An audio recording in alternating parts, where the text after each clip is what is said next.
உலகம் முழுவதும் சமையலில் பயன்படுத்தும் ஒரு பொதுவான காய்கறி தான் வெங்காயம். இந்த வெங்காயத்தின் சுவை வித்தியாசமாக இருப்பதோடு மட்டுமின்றி இது ஏராளமான ஆரோக்கிய நன்மைகளையும் உள்ளடக்கியது என்பது அனைவருக்கும் தெரிந்த விஷயம்தான். பொதுவாக வெங்காயத்தை பயன்படுத்தும் போது அதன் தோலை தூக்கி எறிந்துவிட்டு அதனுள் உள்ளதை தான் பயன்படுத்துவோம். ஆனால் பின்வரும் விஷயத்தை அறிந்தால் நீங்கள் நிச்சயம் வெங்காய தோலை தூக்கி எறிய மாட்டீர்கள். பல அடுக்குகளை கொண்டதுதான் வெங்காயம். ஆய்வுகளில் வெங்காயத்தில் ஆன்டி ஆக்சிடென்ட்கள் அதிக அளவில் இருப்பதாக தெரிவிக்கின்றன. இதனால் இதனை அன்றாட உணவில் சேர்க்கும் போது உடலின் ஆரோக்கியம் மேம்படுகிறது.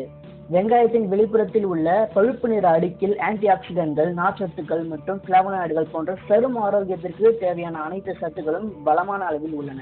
வெங்காயத்தின் தோலில் உள்ள ஆற்றல் மிக்க நிறமியான கியூர்செடின் இரத்த நாளங்களில் அடைப்புகள் ஏற்படுவதை தடுக்கும் மற்றும் உயர் ரத்த அழுத்தம் எனப்படும் பிபியை குறைக்கும். மேலும் இது தூக்கமின்மையையும் சரி செய்யும்.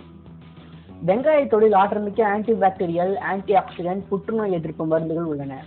மேலும் வெங்காயத்தோலானது டைப் 2 நீரிழிவு, இதய நோய்கள், உடல் பருமன் ஆகியவற்றையும் சரிப்படுத்தும். வெங்காயத்தோலை சூப் வடிவிலோ அல்லது தேநீர் வடிவிலோ எடுத்துக்கொள்ளலாம். வெங்காயத்தோலை முக்கியமாக கர்ப்பிணிகள் மற்றும் தாய்ப்பால் கொடுக்கும் பெண்கள் பயன்படுத்தக்கூடாது. என்ன நண்பர்களே, இந்த தகவல் உங்களுக்கு பயனுள்ளதாக இருந்தால் இந்த சேனலை சப்ஸ்கிரைப் செய்யவும். நன்றி.